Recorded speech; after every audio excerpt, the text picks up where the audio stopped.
Class 8 से 9th में हो और अभी बाकी स्टूडेंट्स की तरह अपने क्लास 9th को नॉर्मल तरीके से बिताकर परेशान होकर 10th में आकर फिर वही रैट रेस में लगकर 95% लाने की स्ट्रैटेजी ढूंढना चाहते हो तो सब्सक्राइब कर लो। हम यही चैनल पे अपलोड करते हैं। बट अगर एक ऑनेस्ट एडवाइस चाहते हो कि 9th में ये फॉर्मूला कैसे जान लो कि ईजिली कम दिन पे पढ़ के कम घंटे पढ़ के 95% 9th और 10th में कैसे लाना है, तो बस सिर्फ एक अकेली वीडियो पूरी देखना, चाहे 2x पे देखना, एंड इसके बाद नेक्स्ट डे स्कूल जाकर तुम खुद बाकियों को बता रहे होगे एग्जैक्टली 9th में करना क्या है। शिक्षा के साथ पढ़ ले सीनियर्स को भी सब्सक्राइब कर लो ताकि हम रहें 10th के साथ भी और 10th के बाद भी। क्या हाल पढ़ने गैंग, क्लास 9th में आते ही 5 चीजों से पर्दाफाश हो जाना चाहिए, यानी एक्सपोज हो जानी चाहिए, तुम्हारे सामने आ जानी चाहिए, जो मैं तुम्हें बहुत ही फास्ट ट्रैक तरीके से नेक्स्ट 8 मिनट के अंदर बता रहा हूँ। बस ध्यान से ये 8 मिनट अपनी लाइफ के सबसे इंपॉर्टेंट 8 मिनट समझ के सुनने पड़ेंगे। Point number 1, books. जैसे ही तुम क्लास 9th में एडमिशन लेते हो, तुम्हारे सामने लाके रख दी जाती हैं NCERT बुक्स, जिसको देखते ही 3 लोगों के रिएक्शंस देखने मिलते हैं। नंबर 1 श्याम, जो बस देख लेगा कि मेरे क्लास का टॉपर कौन कौन सी बुक्स ले रहा है। RD शर्मा वो ले लेता हूँ, RS अग्रवाल वो ले लेता हूँ, S चंद वो ले लेता हूँ, HC वर्मा वो ले लेता हूँ, कुछ भी टॉपर कर रहा हो वो कर लेता हूँ, चाहे वो रात को।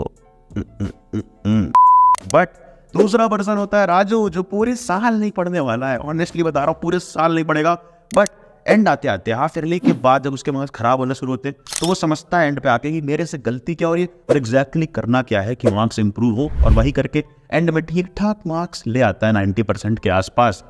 और तीसरा पर्सन है अपने बाबू भैया, जिनको पूरे साल नहीं समझ में आता है क्या करना है और आखिरी में पेपर में भी गुड़ गोबर करके चले आते हैं। बट हमें बनना है राजू हाफ ईयरली के बाद नहीं, पहले अभी।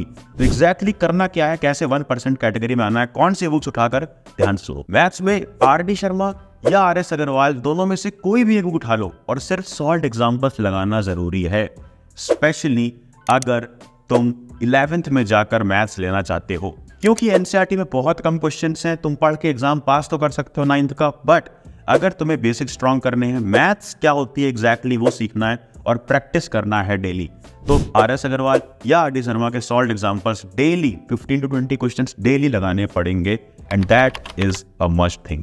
साइंस में NCERT बुक काफी पजल्ड वे में लिखी होती है, उसको कैसे अनपजल करना है, कैसे समझना है, डिकोड करना है, वो मैंने इस वीडियो में डिटेल में समझा रखा है, लिंक डिस्क्रिप्शन में मिल जाएगी।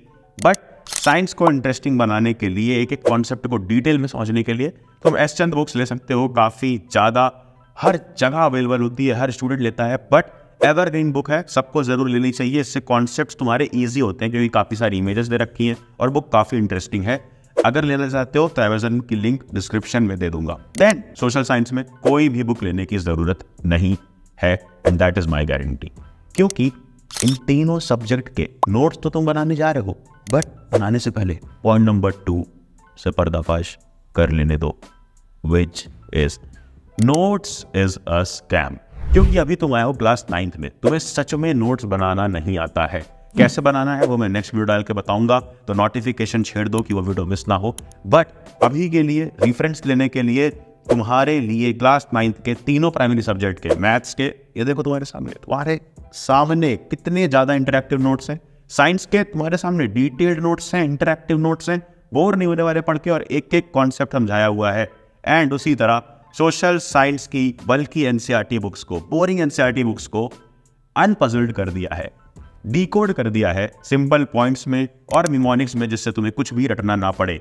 ये सारे नोट्स तुम्हें मिल जाएंगे पढ़ ले अक्षय ऐप पे, प्ले स्टोर पे जाकर ऐप इंस्टॉल कर लो, या फिर हमारे टेलीग्राम चैनल पे, दो भी सेम नाम पढ़ ले अक्षय से ही है, लिंक डिस्क्रिप्शन में मिल जाएगी। Now point number 3, system.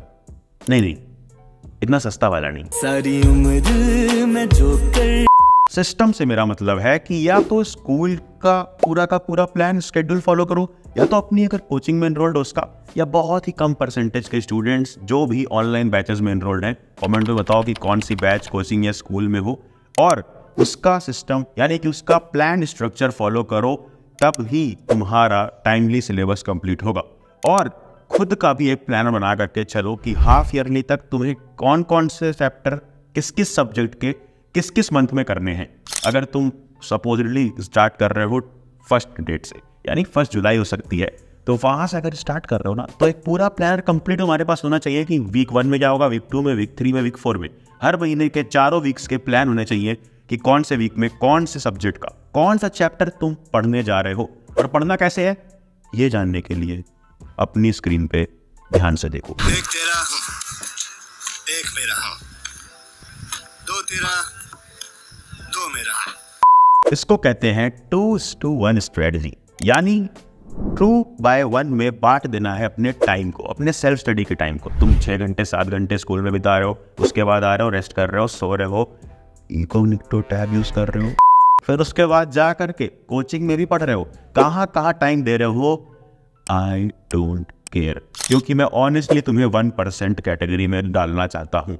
9th में ही समझाना चाहता हूँ कि कैसे 95% कम टाइम में पढ़ के ला सकते हो। तो जो भी टाइम तुम्हारा सेल्फ स्टडी का है वो टाइम डिवाइड कर लो 2:1 में। अगर सिर्फ 3 घंटे भी सेल्फ स्टडी पढ़ते हो सेल्फ स्टडी से, एंड ऑब्वियसली रोज तो हम नहीं पढ़ते हैं, हफ्ते में 4 दिन भी अगर 3 घंटे की सेल्फ स्टडी कर रहे हो तो वो 3 घंटे, those freaking 3 hours should be divided into 2:1, यानी 2 घंटे हमें देने हैं क्वेश्चन सॉल्विंग को याद रखना, और सिर्फ 1 घंटा थ्योरी में। क्योंकि हम स्कूल में भी उस चैप्टर की थ्योरी पढ़ रहे होते हैं, रेफरेंस बुक से थ्योरी पढ़ेंगे, नोट जो मैंने दिए हैं थ्योरी ही पढ़ने के लिए दिए हैं, बट 2 घंटे 3 में से निकालने हैं तुम्हें क्वेश्चन सॉल्विंग के लिए। और इसलिए ही मैंने बोला आर.डी. शर्मा या आर.एस. अग्रवाल के सॉल्व एग्जाम्पल्स, एस चंद में तुम्हें क्वेश्चंस मिल जाएंगे, और कई सारे इंपॉर्टेंट क्वेश्चंस के PDF हमारे फ्री ऐप पढ़ ले अक्षय पर मिल जाएंगे, जरूर इंस्टॉल कर लेना।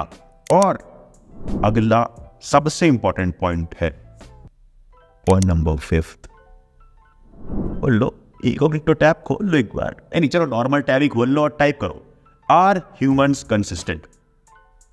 क्लियर आंसर है नो। तो अगर अभी तुम्हारा ग्राफ नीचे गिरता हुआ दिख रहा है, अभी तुम्हारा ग्राफ खराब हो रहा है, पढ़ाई सही से नहीं हो पा रही है, इनकंसिस्टेंट हो, तो बस एक बात याद रखना, यू आर ए ह्यूमन, इंसान हो यार। कभी तुम्हारा ग्राफ नीचे जाएगा, कभी ऊपर आएगा, बट एट द एंड कभी भी ये मत समझना कि ये जो लो पॉइंट अभी चल रहा है ये लास्ट पॉइंट है, ये ग्राफ का बहुत ही पहला पॉइंट है। हो सकता है ऐसा लो पॉइंट एक बार और आए तुम्हारी जर्नी में, बट ये ग्राफ डेफिनेटली उठेगा, क्योंकि तुम ह्यूमन हो, इनकंसिस्टेंट हो, बट तुम वर्क अगर कर रहे हो, लगातार आगे बढ़ रहे हो, तो ये ग्राफ डेफिनेटली ऊपर उठेगा। टाइम टेबल की वीडियो ये वाली जरूर देख करके आना, और अगर और प्रैक्टिकल हैक्स देखना चाहते हो तो क्लास 10th की ऑल इंडिया रैंक 1, कैसे ऑल इंडिया रैंक 1 आई, कैसे वो पढ़ रही थी, क्या क्या स्ट्रैटेजी यूज कर रही थी, यहाँ क्लिक करके वो वीडियो देख सकते हो। नोटिफिकेशन छेड़ देना कि अगली वीडियो मिस ना हो। एंड देन क्या, टेलीग्राम ज्वाइन कर लो, लिंक डिस्क्रिप्शन में है, जाना जा पढ़ ले।